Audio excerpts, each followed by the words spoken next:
Viewers, എല്ലാവർക്കും ദിജോസ് വേൾഡിന്റെ പുതിയൊരു വീഡിയോയിലേക്ക് സ്വാഗതം.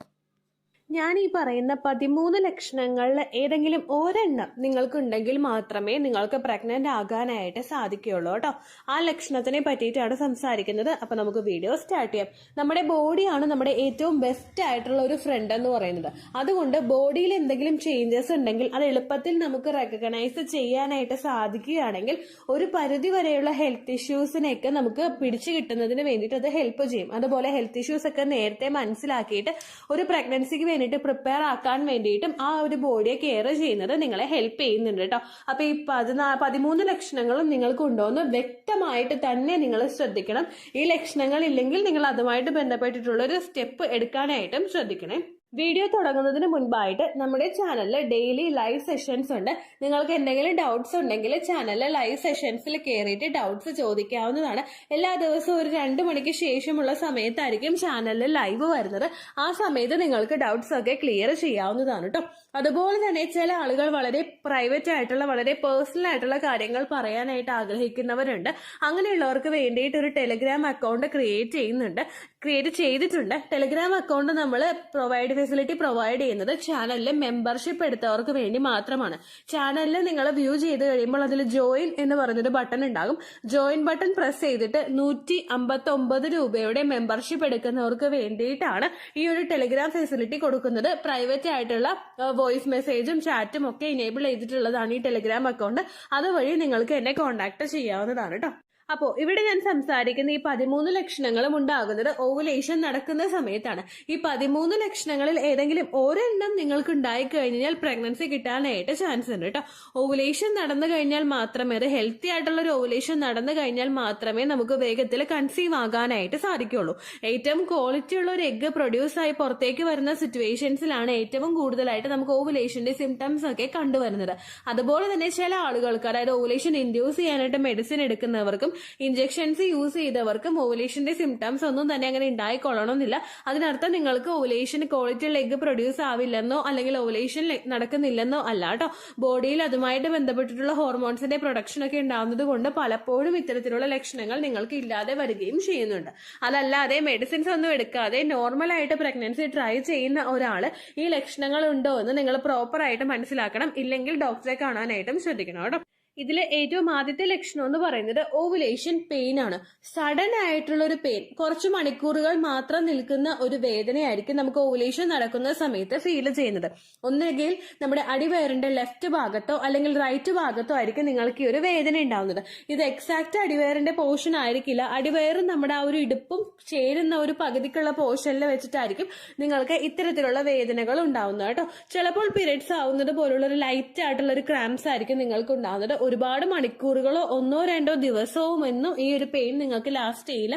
ഒരു വൈകുന്നേര സമയത്തൊക്കെയാണ് തുടങ്ങുന്നതെങ്കിൽ 1-2 മണിക്കൂറോളം നിങ്ങൾക്ക് ആ ഒരു ഡിസ്കംഫർട്ട് ഉണ്ടാകും. നിങ്ങൾ റെക്കഗ്നൈസ് ചെയ്യും, ഇങ്ങനെ ഒരു പെയിൻ വരുന്നുണ്ടല്ലോ എന്നുള്ള കാര്യം നിങ്ങൾക്ക് റെക്കഗ്നൈസ് ചെയ്യാനായിട്ട് പറ്റും കേട്ടോ ചിലപ്പോഴൊക്കെ, ചില സിറ്റുവേഷൻസിൽ. എന്നാൽ ഇപ്പൊ നമ്മൾ എന്തെങ്കിലും ധൃതി പിടിച്ച് എന്തെങ്കിലും ജോലികളൊക്കെ ചെയ്തുകൊണ്ടിരിക്കുകയാണെങ്കിൽ ചിലപ്പോൾ നമ്മൾ മനസ്സിലാക്കാതെയും പോകാം. ഓരോരുത്തരുടെ പെയിൻ ടോളറേറ്റ് ചെയ്യുന്നതിന് ഡെപ്ത് ഡിഫറെന്റ് ആണല്ലോ. ചിലർക്ക് ചെറിയൊരു വേദന വന്നാലും ഭയങ്കരമായിട്ട് അയ്യോ വേദനിക്കുന്നത് അങ്ങനെയുള്ളൊരു പ്രവണത ഉള്ളവരുണ്ടല്ലോ. അവർക്ക് ചിലപ്പോൾ ഈ ഒരു വേദന ഭയങ്കര കൂടുതലായിട്ട് അനുഭവപ്പെടാം. അല്ലാത്തവർക്കൊക്കെ മൈൽഡ് ആയിട്ടുള്ള ഒരു പെയിൻ ആയിരിക്കും ഉണ്ടാവുന്നത് കേട്ടോ. രണ്ടാമതായിട്ട് ഉണ്ടാവുന്നതാണ് ബ്രസ്റ്റ് പെയിൻ എന്ന് പറയുന്നത്. ബ്രസ്റ്റ് പെയിനും നമ്മുടെ ആ ഒരു ഓവുലേഷൻ നടക്കുന്ന സമയത്ത് ഓവുലേഷൻ ഹോർമോൺസിന്റെ സർജ് ഉണ്ടാവുന്നതിന്റെ ഭാഗമായിട്ടാണ് ബ്രസ്റ്റിന് ചേഞ്ചസ് ഉണ്ടാവുന്നതും ബ്രസ്റ്റ് തൊടുമ്പോൾ തന്നെ വേദന ഉണ്ടാവുന്ന സിറ്റുവേഷൻസും വരുന്നത് കേട്ടോ. അടുത്തൊരു ലക്ഷണമാണ് ഓവുലേഷന്റെ സ്പോട്ടിംഗ് എന്ന് പറയുന്നത്. ചെറുതായിട്ടുള്ള ഒരു സ്പോട്ടിംഗ് ആയിരിക്കും ഓവുലേഷൻ നടക്കുന്ന സമയത്ത് നമുക്ക് ഉണ്ടാവുന്നത്. ചെറുതായിട്ടുള്ള ഒരു ബ്രൗൺ ഡിസ്ചാർജോ അല്ലെങ്കിൽ ക്ലോട്ട്സ് ഒന്നും ഇല്ലാത്തതായിട്ടുള്ള ഒരു പകുതി ദിവസമോ അല്ലെങ്കിൽ ഒരു ഇത്തിരി മണിക്കൂറുകൾ മാത്രം നിലനിൽക്കുന്ന ചെറിയൊരു ബ്ലീഡിങ്ങോ ആയിരിക്കും നിങ്ങൾക്ക് ഓവുലേഷൻ നടക്കുന്ന സമയത്ത് ഉണ്ടാവുന്നത്. ഇത് എഗ്ഗ് പൊട്ടി പുറത്തേക്ക് വരുന്നതിന്റെ ഭാഗമായിട്ട് നിങ്ങൾക്ക് ഉണ്ടാവുന്ന ലൈറ്റ് ആയിട്ടുള്ള സ്പോട്ടിംഗ് ആണ്. ഇതൊരിക്കലും ഒരു പാഡ് പോലും ഫുള്ളായിട്ട് നിറയേണ്ട തരത്തിലുള്ള ഒരു ബ്ലീഡിംഗ് ആയിരിക്കില്ല. വളരെ വളരെ കുറവായിട്ടുള്ള ഒരു സ്പോട്ടിംഗ് മാത്രമേ ഓവുലേഷൻ നടക്കുന്ന സമയത്ത് ഉണ്ടാവുകയുള്ളൂ. അങ്ങനെ ഒരു സ്പോട്ടിംഗ് ആണ് നിങ്ങൾക്ക് ഫീൽ ചെയ്തതെങ്കിൽ അതിൽ നിങ്ങൾ ടെൻഷൻ ആവേണ്ട ആവശ്യമില്ല. നേരെ മറിച്ച് നിങ്ങൾക്ക് പാഡ് വെക്കേണ്ടി വരുന്നുണ്ട്, അല്ലെങ്കിൽ ബ്ലീഡിംഗ് കുറച്ചധികം മണിക്കൂറുകളോളം ലാസ്റ്റ് ചെയ്യുന്നുണ്ട്, അങ്ങനെയുള്ള രീതിക്കൊക്കെയാണ് നിങ്ങൾക്ക് സ്പോട്ടിംഗ് ഉണ്ടാകുന്നതെങ്കിൽ അത് നിങ്ങൾ ശ്രദ്ധിക്കണം. അത് ചിലപ്പോൾ ഓവുലേഷൻ നടക്കാത്തതിന്റെയും കൂടി ലക്ഷണമായിരിക്കും കേട്ടോ. ഓവുലേഷൻ സ്പോട്ടിംഗ് ഒരിക്കലും ഒരുപാട് കൂടുതൽ ഉണ്ടാവില്ല, ക്ലോത്ത്സ് ഉണ്ടാവില്ല, അതുപോലെ പാഡ് നമുക്ക് കണ്ടിന്യൂസ് ആയിട്ട് ചേഞ്ച് ചെയ്യേണ്ട സിറ്റുവേഷൻസും ഉണ്ടാകില്ല കേട്ടോ. നാലാമത്തെ ലക്ഷണമാണ് സെർവിക്കൽ മ്യൂക്കസ് എന്ന് പറയുന്നത്. മെജോറിറ്റി സ്ത്രീകളും ഓവുലേഷൻ ഡിറ്റർമൈൻ ചെയ്യുന്നത് സെർവിക്കൽ മ്യൂക്കസ് വെച്ചിട്ടാണ്. സെർവിക്കൽ മ്യൂക്കസ് എന്ന് പറയുന്നത് ഓവുലേഷൻ നടക്കുന്ന ദിവസങ്ങളിൽ നമുക്കുണ്ടാകുന്ന പച്ചമുട്ടയുടെ വെള്ള പോലെയുള്ള ഒരു ഡിസ്ചാർജ് ആണ് ഓവുലേഷൻ ഡിസ്ചാർജ് എന്ന് പറയുന്നത്. അല്ലെങ്കിൽ ഇപ്പൊ നമ്മൾ വെണ്ടക്ക കട്ട് ചെയ്യുന്ന സമയത്ത് ഉണ്ടാകുന്ന വഴുവഴുപ്പോട് കൂടിയിട്ടുള്ള ഒരു ഡിസ്ചാർജ് ഇല്ലേ, ഇതാണ് ഓവുലേഷൻ ഡിസ്ചാർജ് എന്ന് പറയുന്നത്. വേറൊരു എക്സാമ്പിൾ പറഞ്ഞു കഴിഞ്ഞാൽ അലോവേര കട്ട് ചെയ്യുമ്പോൾ ഉണ്ടാകുന്ന ഒരു വഴുവഴുപ്പ്, അങ്ങനെ നമുക്ക് ഓവുലേഷൻ ഡിസ്ചാർജിനെ മനസ്സിലാക്കാനായിട്ട് സാധിക്കും. ഇത് കൂടുതൽ സ്പേമിനെ നന്നായിട്ട് മൂവ് ചെയ്യാൻ വേണ്ടി ഭാഗത്തിനാണ് ഇത്തരത്തിലുള്ള ഡിസ്ചാർജുകൾ നിങ്ങൾക്ക് ഉണ്ടാകുന്നത് കേട്ടോ. ഓവുലേഷൻ നടക്കുന്ന സമയങ്ങളിൽ ഒട്ടുമിക്ക സ്ത്രീകൾക്കും ഓവുലേഷൻ ഡിസ്ചാർജ് ഉണ്ടാകുന്നുണ്ട്. ഇനിയിപ്പോൾ അങ്ങനെയുള്ള ഒരു ഡിസ്ചാർജ് നിങ്ങൾക്ക് ഇല്ലെങ്കിലും കുഴപ്പമില്ല, ഓവുലേഷൻ നടക്കാനായിട്ട് ചാൻസ് ഉണ്ട്. പക്ഷെ നിങ്ങൾ ശ്രദ്ധിക്കേണ്ട ഒരു കാര്യം, ഓവുലേഷൻ നടക്കുന്ന സമയത്ത് ഓവുലേഷന്റെ ബാക്കിയുള്ള എല്ലാ സിംറ്റംസും ഉണ്ടായിട്ട് നിങ്ങൾക്ക് വരുന്നത് തിക്കായിട്ടുള്ള ഡിസ്ചാർജ് ആണോ എന്ന് നോക്കാം. തിക്കായിട്ടുള്ള ഡിസ്ചാർജ് ആയി കഴിഞ്ഞാൽ, വളരെ സ്റ്റിക്കി ആയിട്ടുള്ള ഡിസ്ചാർജ് ആയി കഴിഞ്ഞാൽ സ്പേമിന്റെ മൂവ്മെന്റിനെ അത് അഫക്ട് ചെയ്യാനായിട്ട് ചാൻസ് ഉണ്ട് കേട്ടോ. അപ്പൊ അങ്ങനെയുള്ള ഡിസ്ചാർജുകൾ വരുവാണെങ്കിൽ അപ്പോഴും നിങ്ങൾ സ്പെഷ്യൽ ആയിട്ടുള്ള ഒരു കെയർ ബോഡിക്ക് കൊടുക്കണം. ഓക്കെ, അഞ്ചാമത്തെ ലക്ഷണമാണ് നമ്മുടെ ലിബിഡോയില് ചേഞ്ചസ് ഉണ്ടാവുന്നത്. ഓവുലേഷൻ നടക്കുന്ന സമയത്ത് പുരുഷന്മാരെക്കാളും കൂടുതൽ സെക്സ് ഡ്രൈവ് സ്ത്രീകൾക്കായിരിക്കും ഉണ്ടാവുന്നത്. കാരണം അവരുടെ ബോഡി ആ ഒരു പ്രഗ്നൻസി ആകാൻ വേണ്ടിയിട്ട് ശരീരത്തിനെ സ്റ്റിമുലേറ്റ് ചെയ്തുകൊണ്ടിരിക്കുകയാണ്. ഈ സമയത്ത് നമുക്ക് ഒരുപാട് സെക്സ് ഡ്രൈവ് ഇൻക്രീസ് ചെയ്യാനായിട്ട് സാധ്യതയുണ്ട്. അതുപോലെ തന്നെ നമ്മുടെ ബോഡി പുരുഷനെ അട്രാക്ട് ചെയ്യാൻ പാകത്തിന് ഒരു ഡെവലപ്പ് ആവുകയും ബോഡിയിൽ ഒരുപാട് ചേഞ്ചസ്, നമ്മുടെ ഫ്രാഗ്രൻസിൽ ഉണ്ടാകുന്ന വ്യത്യാസം, നമ്മുടെ സ്കിന്നിൽ ഉണ്ടാകുന്ന ഗ്ലോ, അങ്ങനെ ഒരുപാട് ചേഞ്ചസ് ബോഡിയിൽ സംഭവിക്കുകയും ചെയ്യും. നമ്മുടെ ബോഡി മെയിൽ ബോഡി അട്രാക്ട് ചെയ്യാൻ പാകത്തിലോട്ട് മാറുകയും ചെയ്യും കേട്ടോ. ഇങ്ങനെയുള്ളൊരു ചേഞ്ചസും നിങ്ങൾക്ക് ഫീൽ ചെയ്യാനായിട്ട് ചാൻസ് ഉണ്ട്. അടുത്തൊരു വ്യത്യാസം ഉണ്ടാകുന്നത് സെർവിക്സ് മെഷർ ചെയ്യുന്നവർക്കാണ് കേട്ടോ. മെൻസ്ട്രൽ കപ്പൊക്കെ യൂസ് ചെയ്യുന്ന ആളുകൾക്ക് സെർവിക്സ് മെഷർമെന്റ് അത്ര വിയേർഡ് ആയിട്ട് തോന്നുന്നില്ല. പക്ഷെ അല്ലാത്ത ആളുകൾക്കൊക്കെ ചിലപ്പോൾ സെർവിക്സ് മെഷർമെന്റ് ഉപയോഗിച്ചിട്ട് ഓവുലേഷൻ നോക്കാൻ പറഞ്ഞ് ചിലപ്പോൾ കുറച്ച് ബുദ്ധിമുട്ടുണ്ടാകാം. സെർവിക്സ് മെഷർ ചെയ്യുന്നത് എങ്ങനെയാണെന്നുള്ളതിനെ പറ്റിയിട്ട് ഡീറ്റെയിൽഡ് ആയിട്ടുള്ള ഒരു വീഡിയോ നമ്മുടെ ചാനലിൽ കൊടുത്തിട്ടുണ്ട്. അതുകൊണ്ട് ഞാൻ ഇവിടെ എക്സ്പ്ലെയിൻ ചെയ്യുന്നില്ല. സെർവിക്സ് മെഷർ ചെയ്ത് നോക്കുന്നവർക്ക് ഫിംഗർ ഇൻസേർട്ട് ചെയ്തിട്ട്, നമ്മുടെ മിഡിൽ ഫിംഗർ ഇൻസേർട്ട് ചെയ്തിട്ട് സെർവിക്സ് പരിശോധിക്കുന്ന ആളുകൾ ശ്രദ്ധിക്കേണ്ട കാര്യം, നിങ്ങളുടെ സെർവിക്സ് എപ്പോഴും സോഫ്റ്റ് ആണോ എന്ന് നോക്കുക. അതുപോലെ തന്നെ ഹൈ ആണോ എന്ന് നോക്കുക. നിങ്ങൾ ഓവുലേഷന് വേണ്ടിയിട്ട് പ്രിപ്പയർ ആകുന്നുണ്ടെങ്കിൽ നിങ്ങളുടെ സെർവിക്സ് നമ്മുടെ ചുണ്ടിൽ ഇങ്ങനെ പാടൊന്നും വരാതെ, അല്ലെങ്കിൽ ചുണ്ടിൽ കൂടുതൽ സ്കിന്ന് വരാതിരിക്കുന്ന സമയത്ത് നല്ല സോഫ്റ്റ് ആയിട്ടുള്ള ഒരു ലിപ്പില്ലേ, ആ ലിപ്പായിരിക്കും നിങ്ങൾക്ക് ഓവുലേഷൻ നടക്കുന്ന സമയത്ത് ഉണ്ടാവുന്നത്. അതുപോലെ തന്നെ സെർവിക്സിന്റെ പൊസിഷൻ ഹൈയും ആയിരിക്കും. ഇതെങ്ങനെയാണ് മെഷർ ചെയ്യേണ്ടതെന്ന് ഓൾറെഡി വീഡിയോയിൽ എക്സ്പ്ലെയിൻ ചെയ്തിട്ടുണ്ട്. അതുകൊണ്ട് ഇതിന്റെ കൂടുതൽ പറഞ്ഞാൽ ലെങ്ത് ഭയങ്കരമായിട്ട് കൂടിപ്പോകും, അതുകൊണ്ട് പറയുന്നില്ല കേട്ടോ. അതുപോലെ തന്നെ ഫിംഗർ ഇൻസേർട്ട് ചെയ്ത് സെർവിക്സിന്റെ പൊസിഷൻ നോക്കുന്ന സമയത്ത് മസ്റ്റ് ആയിട്ട് ശ്രദ്ധിക്കണം, കയ്യിൽ നഖം നന്നായിട്ട് കട്ട് ചെയ്ത് കളഞ്ഞിട്ടുണ്ടാകണം. അതുപോലെ തന്നെ കട്ട് ചെയ്തിട്ട് നല്ലതുപോലെ സ്മൂത്ത് ആക്കി വെച്ചിട്ട് വേണം. നമ്മൾ ഒന്നും ഉണ്ടാവാൻ പാടില്ല, ഇങ്ങോട്ട് മുറിയരുത്, അത് ശ്രദ്ധിക്കണം. അതുപോലെ തന്നെ കൈ നല്ലതുപോലെ സോപ്പിട്ട് നന്നായിട്ട് വാഷ് ചെയ്തിട്ട് മാത്രമേ നിങ്ങൾ ഇൻസേർട്ട് ചെയ്ത് നോക്കാൻ പാടുള്ളൂ. അത് നോക്കണമെന്ന് നിർബന്ധമില്ല. ഇതിൽ ഏതെങ്കിലും ഒരു മെത്തേഡ് നിങ്ങൾക്ക്, ഏതെങ്കിലും ഒരു സിംറ്റം നിങ്ങൾക്ക് വരുന്നുണ്ടോ എന്ന് നോക്കിയാൽ മതി. ഇതൊന്നും വരുന്നില്ലെങ്കിൽ അറ്റ കൈ എന്നോണം മാത്രം സെർവിക്സ് പൊസിഷൻ നിങ്ങൾക്ക് നോക്കാവുന്നതാണ് കേട്ടോ. അടുത്തൊരു ബുദ്ധിമുട്ടുണ്ടാകുന്നത് നമ്മുടെ സ്കിന്നിൽ, ബുദ്ധിമുട്ടല്ല, ഒരു ലക്ഷണം ഉണ്ടാകുന്നത് സ്കിന്നിലെ ഗ്ലോ ഉണ്ടാവുന്നതാണ് കേട്ടോ. അതായത് നമുക്ക് കൂടുതൽ നമ്മുടെ ബോഡി അട്രാക്ട് ചെയ്യാൻ പാകത്തിന് മാറുന്നു എന്ന് പറഞ്ഞല്ലോ. അപ്പൊ പീരിയഡ്സ് കഴിഞ്ഞതിന് ശേഷം നമ്മുടെ ബോഡിയിൽ വ്യത്യാസം വരിക, തിളക്കം വരിക, നമ്മുടെ കണ്ണാടി നോക്കുമ്പോൾ നമുക്ക് തന്നെ കൊള്ളാലോ എന്ന് തോന്നുന്ന രീതിക്ക് ഓവുലേഷൻ നടക്കുന്ന സമയത്ത് ബോഡിയിൽ വ്യത്യാസം ഉണ്ടാകാനായിട്ടും ചാൻസ് ഉണ്ട് കേട്ടോ. അടുത്തൊരു കണ്ടീഷൻ ഉണ്ടാവുന്നതാണ് ബ്ലോട്ടിംഗ് എന്ന് പറയുന്നത്.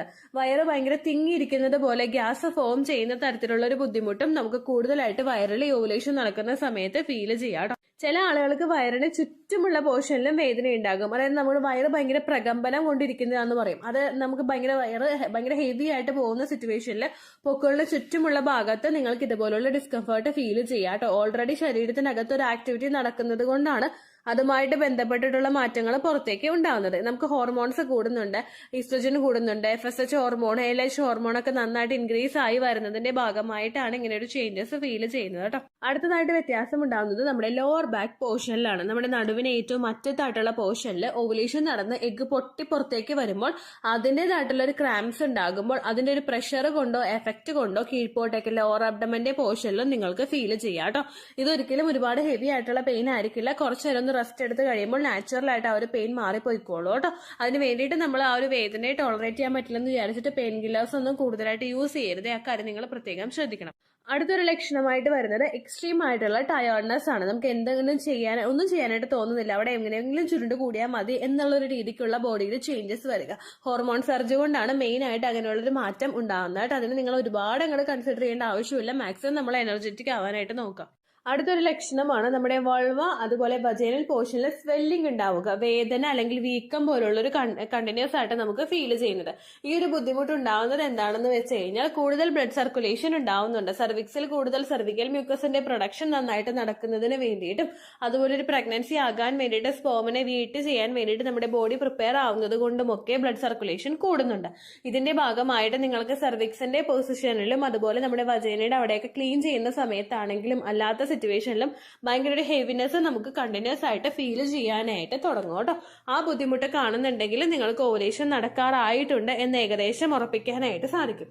അടുത്തൊരു ലക്ഷണമാണ് ഓവുലേഷൻ ടെസ്റ്റ് കിറ്റിൽ പോസിറ്റീവ് റിസൾട്ട് കിട്ടുന്നത്. ഈ ലക്ഷണങ്ങൾ ഒന്നുമില്ലാത്ത ഒരാൾക്ക് വീട്ടിൽ നിന്ന് തന്നെ ചെയ്ത് നോക്കാൻ പറ്റുന്ന മറ്റൊരു മെത്തേഡാണ് ഓവുലേഷൻ ടെസ്റ്റ് കിറ്റ് ഉപയോഗിക്കുക എന്നുള്ളത്. Ovulation test kit pregnancy test kit പോലെ നമുക്ക് പുറത്ത് മെഡിക്കൽ ഷോപ്പിൽ നിന്ന് മേടിക്കാനായിട്ട് സാധിക്കും. പ്രഗ്നൻസി ടെസ്റ്റ് കിറ്റ് ഉപയോഗിക്കുന്നത് പോലെ രാവിലെ ആദ്യത്തെ യൂറിൻ എടുത്തിട്ടല്ല ഓവുലേഷൻ ടെസ്റ്റ് കിറ്റ് യൂസ് ചെയ്യേണ്ടത്.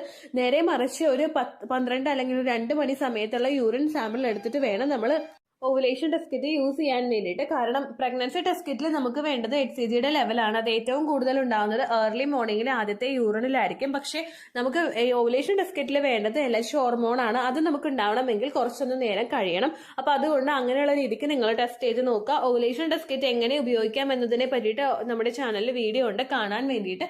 ഓവുലേഷൻ ടെസ്റ്റ് കിറ്റ് ദിജോസ് വേൾഡ് എന്ന് പറഞ്ഞിട്ടൊരു വീഡിയോ ഉണ്ട്, കണ്ടു നോക്കുക കേട്ടോ.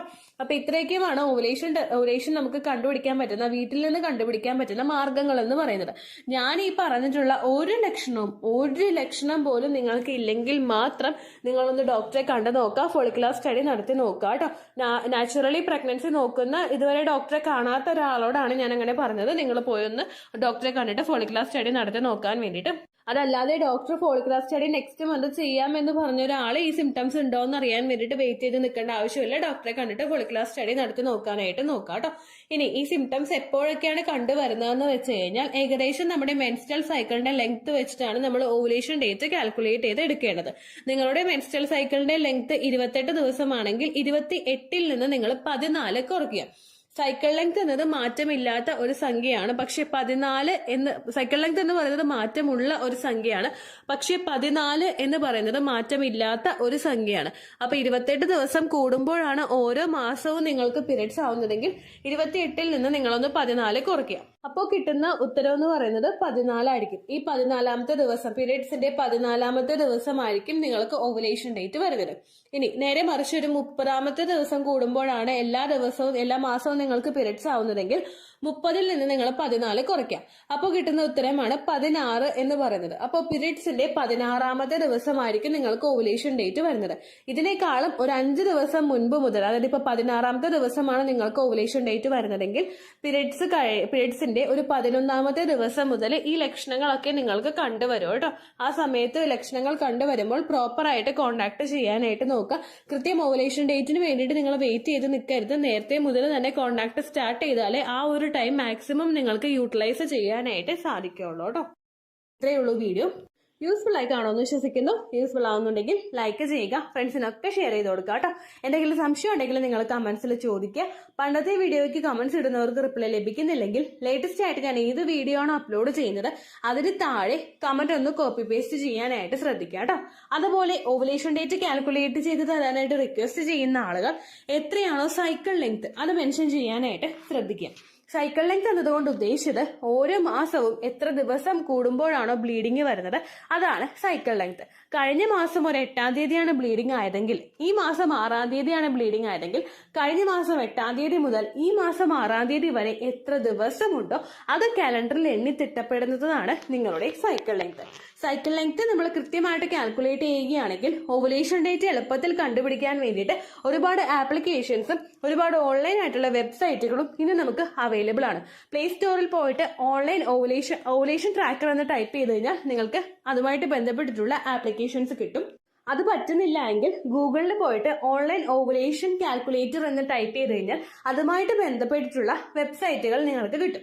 അതിൽ നിങ്ങളുടെ ലാസ്റ്റ് മന്തിലെ മെൻസ്ട്രേഷന്റെ ഡേറ്റും ഒപ്പം ഞാൻ ഈ പറഞ്ഞ രീതിക്ക് നിങ്ങൾ കാൽക്കുലേറ്റ് ചെയ്യുന്ന സൈക്കിൾ ലെങ്ത്തും എൻ്റർ ചെയ്ത് കൊടുക്കുകയാണെങ്കിൽ നിങ്ങൾക്ക് കൃത്യമായിട്ട് ഓവുലേഷൻ ഡേറ്റ് കണ്ടുപിടിക്കാനായിട്ട് സാധിക്കും.